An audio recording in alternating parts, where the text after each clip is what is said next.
Hello everyone, welcome back to the channel, Parth Pratim Majumdar. I hope আপোনালোকে আগৰ ভিডিঅ'খিনি চালে 45 days CWE, 30 days CWE and কিবা এটা idea পালে CWE এক্সামৰ বিষয়ে, ইয়াৰ পেটাৰ্নৰ বিষয়ে and হয়তো কিবা এটা আপোনালোকৰ ডেফিনেটলি ডাউট ক্লিয়াৰ হ'ল। ভালেখিনি ডাউট আছে আজি যে এডমিট কাৰ্ড তাত কিবা প্ৰব্লেম হৈ গ'ল, ভালকে নাহিলে, উইণ্ড' অপেন নাই হোৱা, ট্ৰাই কৰি আছোঁ আৰু তেনেকুৱাকৈ বহুতখিনি কুৱেৰি আছে। আজি ট্ৰাই কৰিম এইখিনি বস্তু ছল্ভ কৰিবৰ কাৰণে। বেছি দীঘল নহয় ভিডিঅ'টো, আশা কৰোঁ ভালকৈ চাব। এনে কিছুমান প্ৰশ্নৰো উত্তৰ দিব ট্ৰাই কৰিম মই, চ' ভালকৈ ভিডিঅ'টো চাই লওক।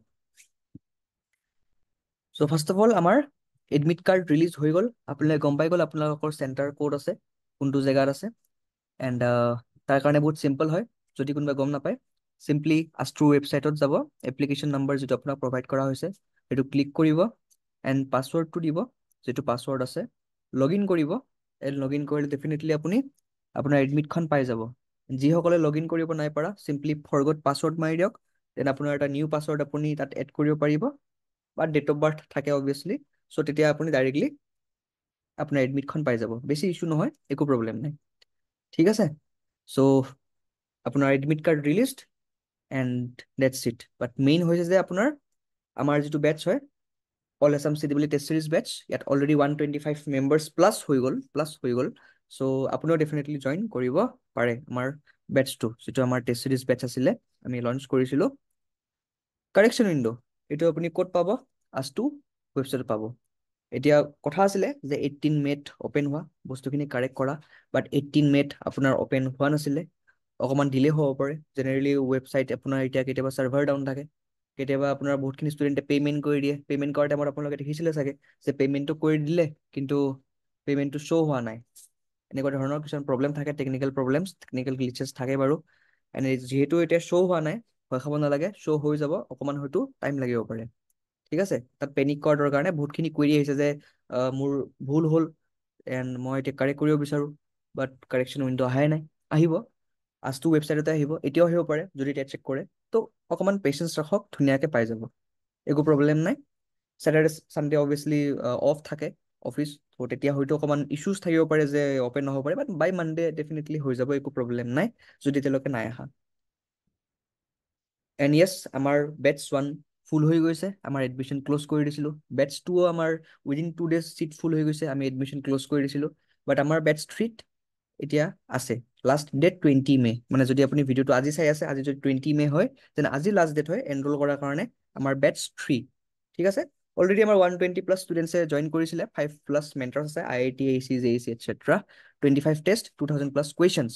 চ' বেটছ 3ত আপুনি এনৰোল কৰিব পাৰে। বেটছ 1-2ত নোৱাৰিব অফক'ৰ্ছ, বিকজ ক্ল'জ হৈ গ'ল, বাট বেটছ 3ত পাৰিব, বাট সেইটোও ক্ল'জ হৈ যাব 20 মে'ত, মানে 20 May' is the last date to enrol in our batches 3, ঠিক আছে।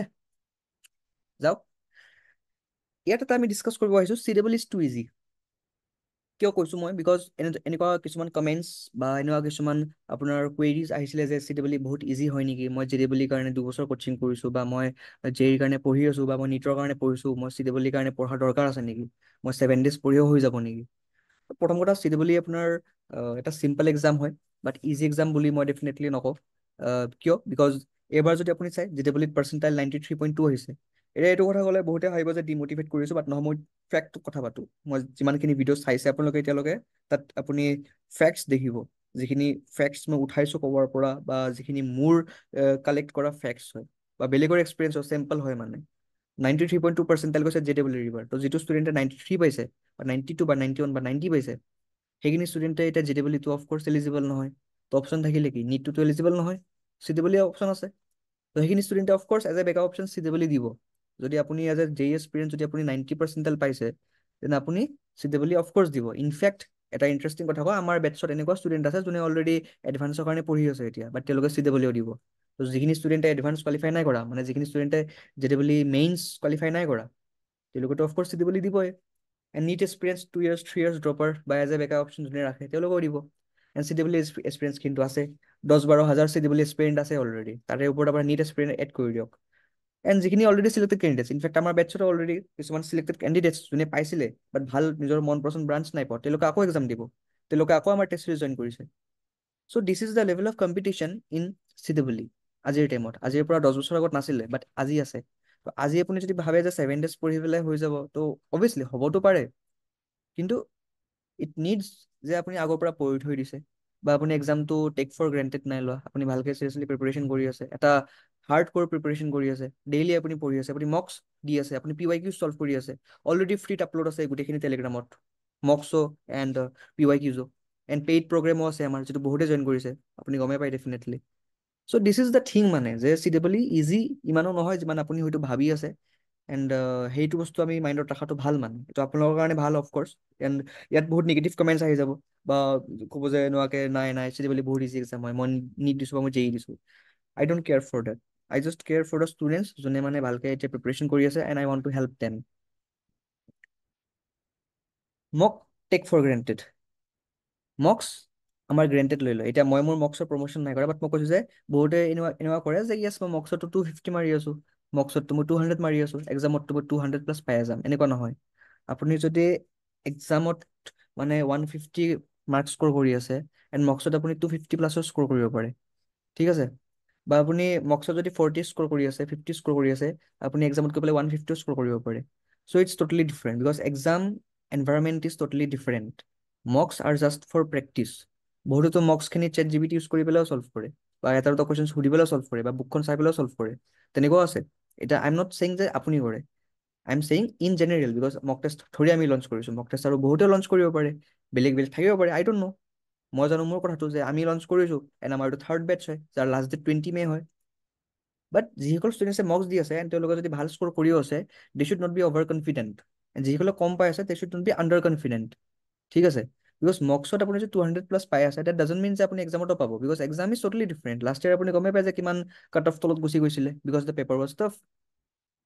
এণ্ড মক্সখিনি আপোনাৰ এনেকৈ ডিজাইন কৰা যায় যাতে ষ্টুডেণ্টছ অকণ মটিভেট ফিল কৰে। আমি যদি বহুত টাফে বনাই দিওঁ, যদি কোনো চল্ভে কৰিব নোৱাৰে, তেনেহ'লে লাভ কি? Mocks are for practice. Practice হ'ব যেতিয়া প্ৰথমতে আমি ইজি ইজি কুৱেশ্যনছখিনি কৰোঁ, দেন মডাৰেটখিনি কৰোঁ। ত' দেট ইজ দ্য থিং, বহুত টাফ বনাই দিলেতো টাফ বনাই দিব পাৰি, কিনো প্ৰব্লেম আছে, বাট ভাল স্ক'ৰ নকৰিব। So' that is the thing. So' don't take for granted your mocks and your mocks results. ভাল হৈছে তেতিয়াও গ্ৰেণ্টেড নল'ব, বেয়া হৈছে তেতিয়াও গ্ৰেণ্টেড নল'ব। ইটছ জাষ্ট ফৰ প্ৰেক্টিচ, মানে যে আমি যিখিনি টেষ্ট দিছোঁ, আমাৰ এতিয়া যিটো বেটছ 3 হয়, 699 15 ফুল টেষ্ট আছে, these are for practice only, not for taking granted যে ইয়াত মই ভাল স্ক'ৰ কৰিছোঁ, বা ইয়াত মই বেয়া স্ক'ৰ কৰিছোঁ, মই এক্সামতো বেয়াই কৰি আহিম বা ভালে কৰি আহিম। It's not important. Join free groups, join কৰি লওক, ফ্ৰী মক্স দিয়ক, ফ্ৰী PYQs আছে, আমাৰ হোৱাটছএপ গ্ৰুপত আছে, টেলিগ্ৰাম গ্ৰুপত আছে, পাৰ্টিচিপেট কৰক। ফ্ৰী মক্সত অলৰেডি বহুত ষ্টুডেণ্টে মোৰ দেন 500 ষ্টুডেণ্টছ হেভ পাৰ্টিচিপেটেড, আমাৰ ডেফিনেটলি আমি প্ৰভাইড কৰিছোঁ। এণ্ড আমাৰ 4টা অলৰেডি ফ্ৰী টেষ্ট অলৰেডি পাতা গৈছে অলৰেডি, ঠিক আছে। So' this is the particular PPT, য'ত আমি মানে কিছুমান বস্তু ডিছকাছ কৰিলোঁ, যিখিনি মোৰ মনত আছিলে ডিছকাছ কৰিবৰ কাৰণে। And I hope it is clear to you guys. So' কিবা ডাউট থাকিলে সুধিব, ডেফিনেটলি ট্ৰাই কৰিম হেল্প কৰিবৰ কাৰণে। এণ্ড আমাৰ বেটছ 3ত আপুনি জইন কৰিব পাৰে, not for taking it granted, but for practicing, for building your self confidence, ঠিক আছে। থেংক ইউ ফৰ ৱাচিং this video'. And correction window' খুলি যাব আজটো ৱেবছাইটত, বেছি ভয় খাব নালাগে। এণ্ড জাষ্ট পেচেঞ্চ ৰাখক অকণমান, হৈ যাব চব। থেংক ইউ ফৰ ৱাচিং।